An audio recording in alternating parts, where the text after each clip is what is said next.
Morning everyone, and welcome to the live show direct from the floor of NAB 2017. It's already been an amazing show. Right now there are some announcements being made. I'll talk about them in a second, but there are already some fantastic products and enhancements that we're just hearing about. My first guest, Emery Wells from Frame.io, is with me. We'll come to you in a second. Sure. But first of all, I just want to mention a couple of things that have caught my attention. Blackmagic, a well-known company, and their software Resolve is everywhere, and they've announced an incredible update to it, which is essentially that it's around 10 times faster than it was before. That's going to vary depending on what you do with it, but essentially a 10 times speed increase. We obviously haven't tried it yet. I've had a quick demo. It seems very fast, but it means things like you could use a computer that's 1/5 as fast, and Resolve will still run twice as fast. The other thing about Resolve is that Blackmagic bought the audio company Fairlight a mere 6 months ago, and they're just announcing this morning that the entire capabilities of the Fairlight audio engine is now built into the software.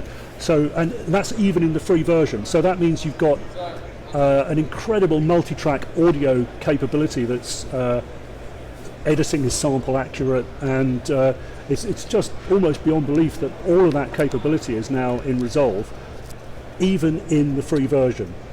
So we'll obviously be looking at that quite closely in RedShark News, but if you want to go right now, keep an eye on the screen obviously, but if you want to go right now to redsharknews.com, you'll read my article about that. Just one other thing I want to mention is that yesterday we went to the Sony press conference, and as always there's some great stuff on the Sony booth, but what really caught my attention was that the entire backdrop was an 8K screen made from LEDs. Now, this is a screen, I think it's called Cledis, I don't know how you pronounce it, but the LEDs are tiny and they have a massive amount of black space around them, which means that because they're LEDs, when there's a black image, it's completely black.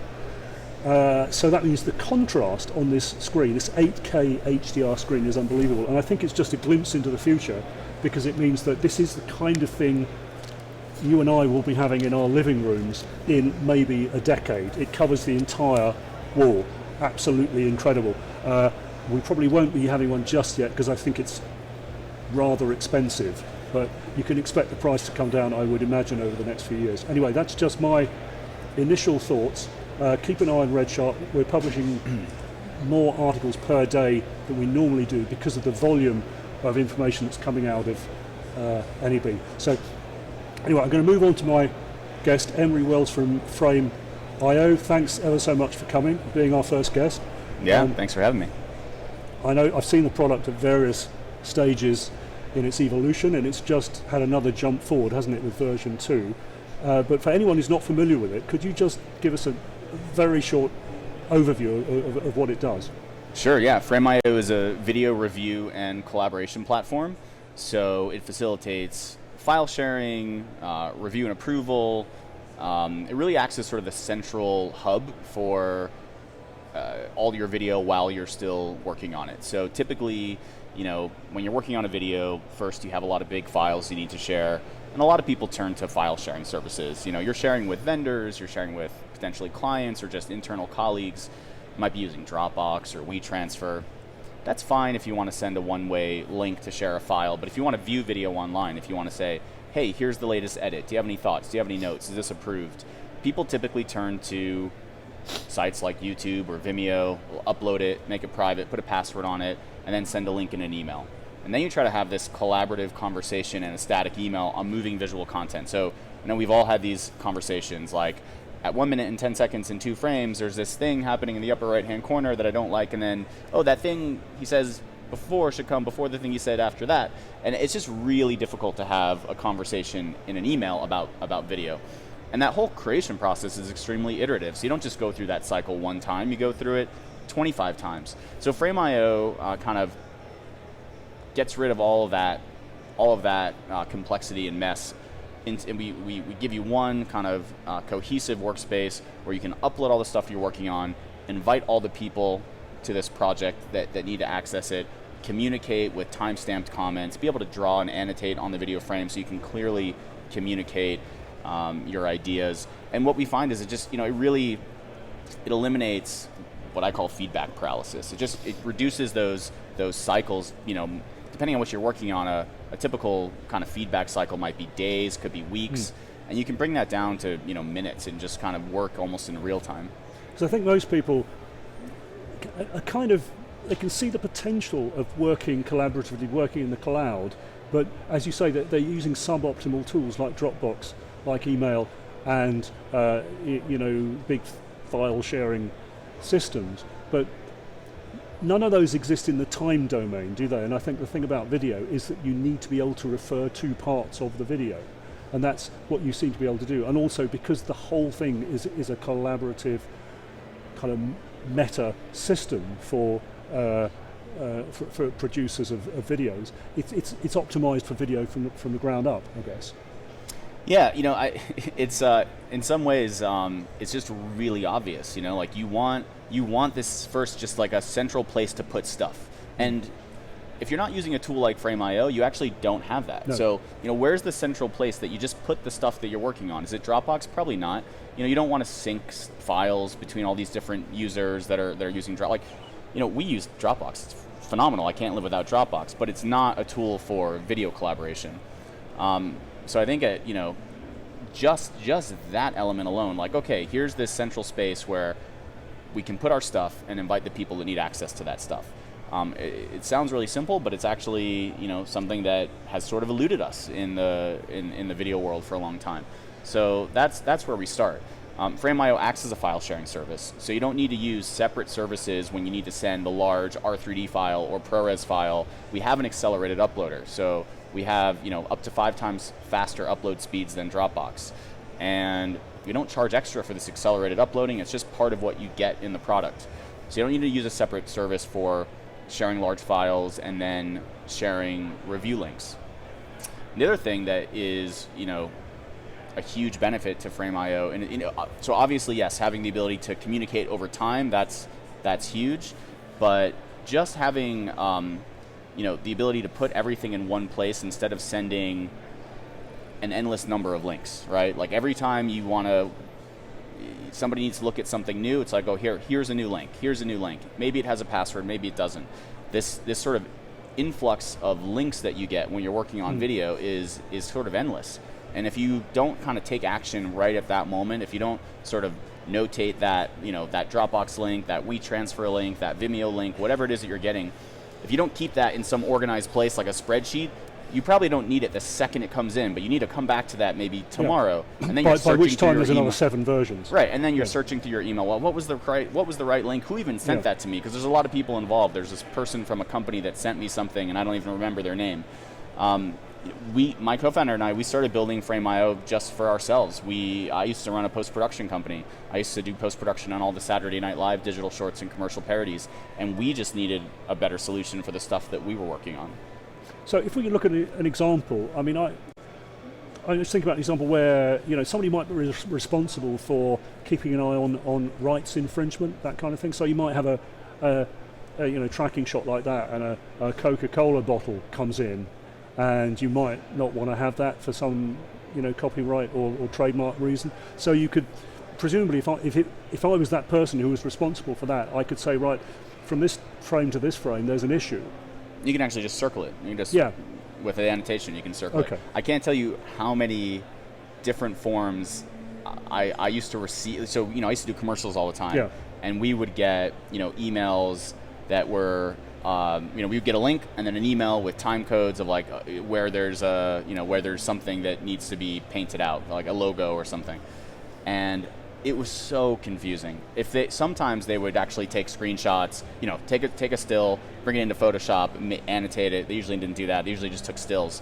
But I mean, there's so much confusion And we would have clients that we would waste so much time going back and forth just trying to understand what needs to be done. Not even doing the work, just trying to understand what needs to be done.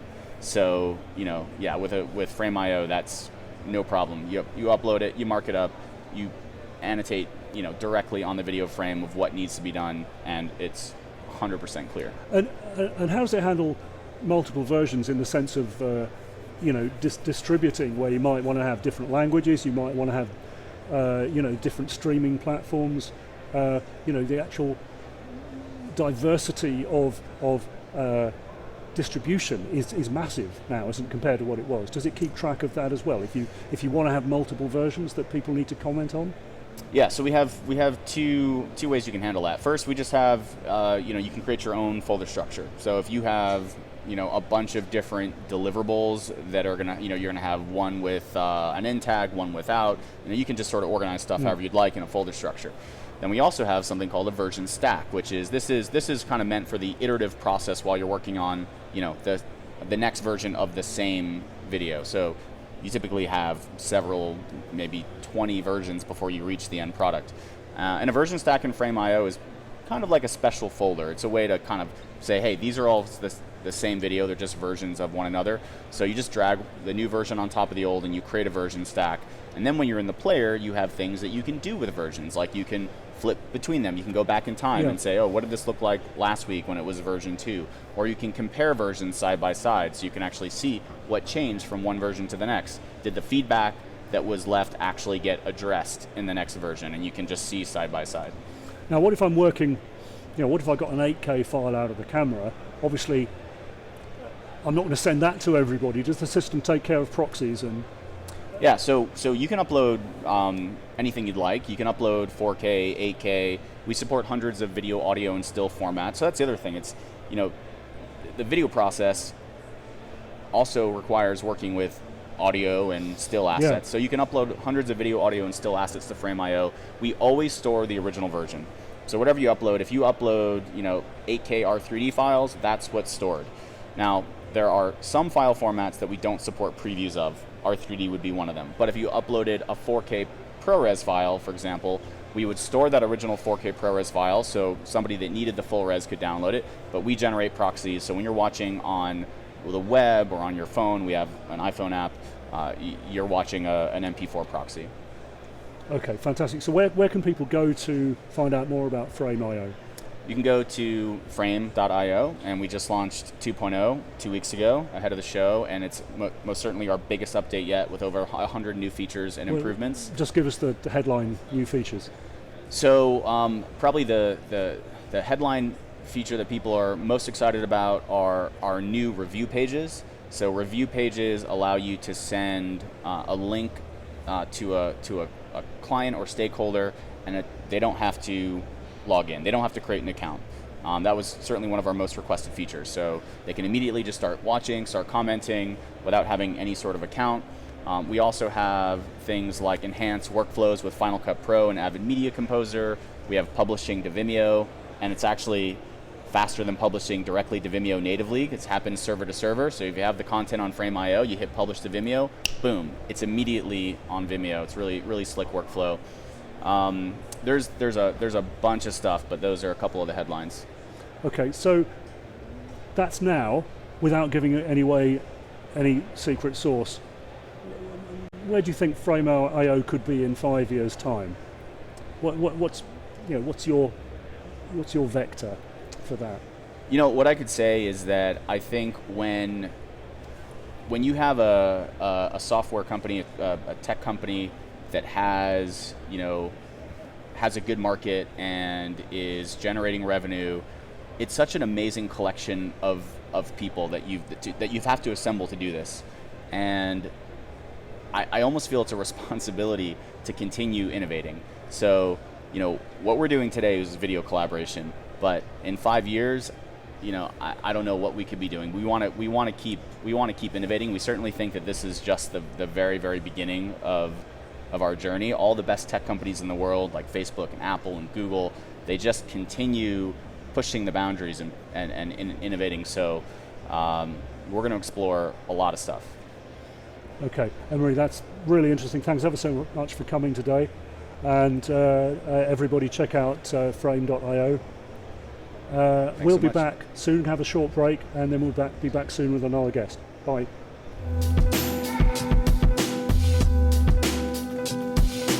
We're doing a lot of car-to-car shooting today. We're out in these crazy wide open spaces, and we're using a drone, we're using a Razor, other cars, etc. to chase our picture cars. So we need a lot of range so that our director and producers can see what's happening on our monitor. So we're using the Bolt 3000, and it gets 3,000 feet of range, which is exactly what we need out here. So we've got the receiver here on our 17-inch monitor for the director, and you'll see that we have the transmitter way up here. So we got it up as high as possible so that we have a really good line of sight, which helps the performance of the system. We're gonna have somebody up here in the front seat controlling pan and tilt on the shot over arm, and then we're setting a signal out from here to the Teradek transmitter, which will then give us 3,000 feet of range back to the director's monitor.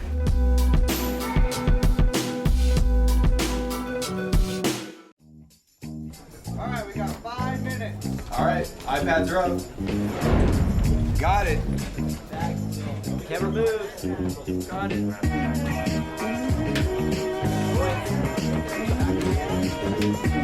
All right, back to 1. Good luck. Thanks. Quiet on set. Set. Speeding. Camera. Camera speeds. Marking.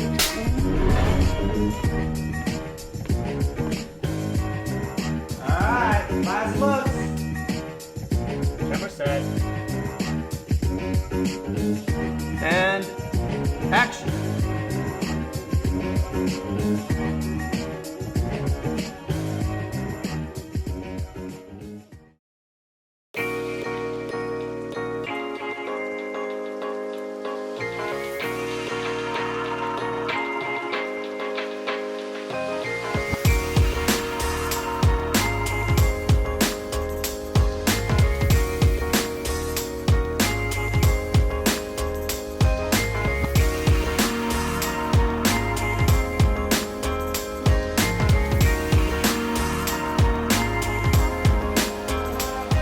Hi, my name is Corey Benke, and I'm with LiveX, and we're here at the DJI launch event. LiveX is a live streaming services company, and we do live broadcasts and live streaming for events, sports, music, anything that's live.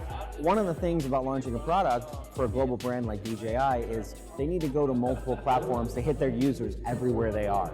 Instead of choosing one platform, clients and customers and brands are choosing multiple platforms so they can get to where the people that use their products and like their products live. So one of the biggest challenges with this stream was that we had to go to over 10 platforms. And really, when it comes down to it, I felt really comfortable getting the T-Rex system because in one 3RU rack, you're able to get multiple encoders where I would need a box that is 9 times. Hi, welcome back. We're broadcasting live from the NAB 2017 show floor. We're in a giant glass box. We can see everything that's going on around us, but the most exciting stuff is happening in here because I've got Dr. Andrew Cross from NewTek with me. Hi, thanks ever so much for coming in. Well, it's my pleasure. It's always a pleasure to talk to you, Dave. That's very nice. And of course we have to talk about the new TriCaster TC1. I was blown away when I saw the details because, and yet it wasn't a surprise because it's entirely IP based. It's a new architecture. That is All correct. the I/O is essentially over a network. That is correct. Cable. I mean, I think it should be clear from anybody who's watched us that, we believe that IP is the future. Well, I don't believe it, I know it. I think that, it is just so clear to me that IP is where this industry is going, that we've really built our business around going there and helping being the leader in that space. And so, TriCaster 1 just helps, put together all these pieces that I think have been, that's the vision. This is part of the, the beginning of the product line that start to really, move to IP as the future. And that's very much what we've done. And just to reassure people who say, well, I haven't got a network socket on my camera or my monitor or whatever, how do they use conventional, should I say, traditional digital video cameras with the new TriCaster? Well, so we have, the TriCaster itself has SDI inputs, and we have basically expansion boxes that you just put onto the network that have, basically get you to, in effect, as many inputs as you want. And the other great thing is that lots of people think, well, I'm going to need to rewire my facility, or I'm going to need new 10 gigabit everything, and you don't, because that's one of the key things we've done, is designed all of this to work on existing infrastructure. So this is fully capable of doing many streams of 4K on regular gigabit Ethernet, which is what people have. And so this is very much a product that you can start with what you've got today, and you can grow into whatever level of production you want. And so I think that at IBC we use the marketing term, and I'm not a marketing guy, but we use limitless production, and I think that that's just really true, and that's part of the vision of IP, is that's where it allows you. There are no hard limits, and I think this is also illustrated by the fact that the new generation of TriCaster differs from the old generation in that, and the old generation for anyone's equipment, in that with SDI and with conventional processing, it's all effectively hardwired. It's very deterministic, and I think people understand that if you're going to use the same desk for same conventional production system for 4K as you were using for HD, then you're essentially going to have 1/4 of the capabilities, whereas that no longer applies strictly when you're in the IP domain and with the new TriCaster. No, that's exactly right. I mean, the IP gives you scalability and gives you flexibility beyond what you're ever going to get with regular cabling, and it just changes everything. And it is funny because I was actually talking to a guy who's built one of the first all IP trucks around one of our systems, and he actually said at the beginning, he was saying, look, so it didn't feel like such a big shift. I've still got SDI. I'm still taking SDI from the stadiums where I'm doing these broadcasts and so on. And so I said to him, okay, so if you asked your operators to go back, and he said, there's just no way, because even though he was still using a lot of the same stuff that he had been previously, and he still had lots of SDI feeds and so on, the flexibility in terms of the truck operation that was given to him by IP. So not even just the inputs, the fact that you could pull up any source on any machine,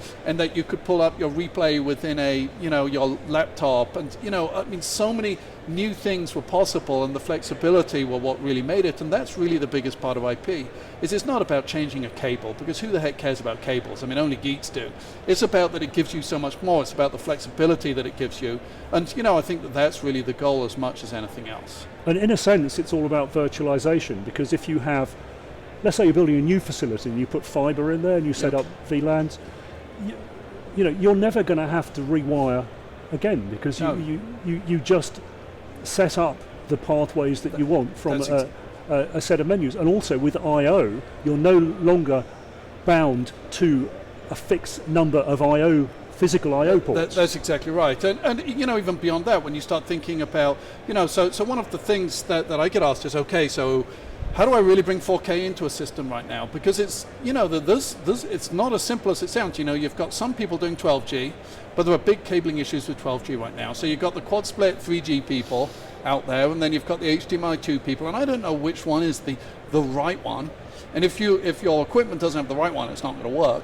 But there's one thing I know, which is that eventually those are all going to be IP, or there's going to be ways to turn them into IP. So if you go IP, you just know it's going to work, no matter whether it's HDMI 3 or whatever it is that takes off. And being software-based like we are, you have this huge benefit that no matter what direction IP goes, what standards are used, ultimately IP doesn't know the difference.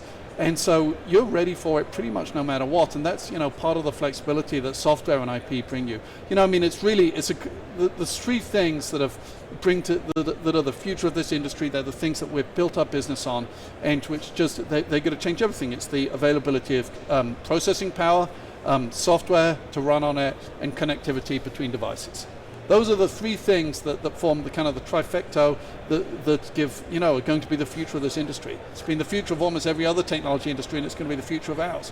And when you look at NewTek products, certainly it's very clear that we're taking advantage of those three things, because that's, that's where you need to be. And that's how we see it, certainly. And for people who are just taking this on board, hearing about this for the first time, I mean, one thing that impressed me about NewTek technology is, for example, the speed at which you can encode frames of video in software. You kind of imagine, like, that's going to be a really slow process, but in fact it's unbelievably fast. I mean, have you got any kind of figures just to illustrate how fast that yes, I encoding mean, is? so now if you're a company like NewTek and say, hey, we're all about doing software, you better be pretty good at it. Yes. so we dedicate a lot of time actually into doing that, and so we can compress 4K at about 2,500 frames a second on a typical PC, just pure software, no hardware involved. The wonderful and this almost seems surreal, and I've been debating whether I should even bring this up, but one of the surreal things is that when you can encode the video much faster than real time, your latency actually gets down below what traditional latency is.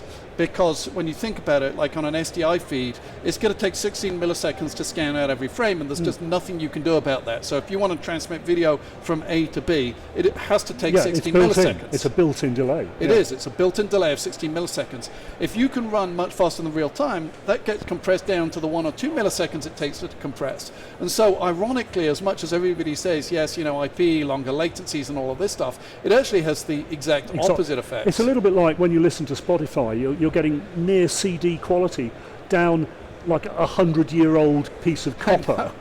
It's amazing, isn't it? I mean, it's like we live in the future somehow, isn't it? Yes. So, amazing stuff from NewTek this year, and I'm sure the flow of innovation won't slow down. So, thanks ever so much, Andrew. My pleasure. We'll come over to the booth later and have a good look at all the new stuff. Awesome. Can't wait. Thanks so much. All right. Nice to see you. Thank you.